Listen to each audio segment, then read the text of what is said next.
জাহাঙ্গীরনগর বিশ্ববিদ্যালয় দিবস আজ। এ উপলক্ষে বর্ণিল ক্যাম্পাস। সকালে পতাকা উত্তোলনের মধ্য দিয়ে শুরু হয় আনুষ্ঠানিকতা। পরে বিজনেস স্টাডিজ অনুষদ চত্বর থেকে বের হয় শোভাযাত্রা।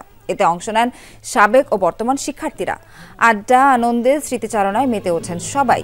বিশ্ববিদ্যালয়কে অনন্য উচ্চতায় দেখার আকাঙ্ক্ষা প্রকাশ করেন তারা। এছাড়াও বৈষম্য বিরোধী আন্দোলনে আহত ও নিহতদের জন্য দোয়া করা হয়। জাহাঙ্গীরনগর বিশ্ববিদ্যালয়ে বর্তমানে 6টি অনুষদের অধীনে 34টি বিভাগে অধ্যয়ন করছেন 14,000-এর বেশি শিক্ষার্থী।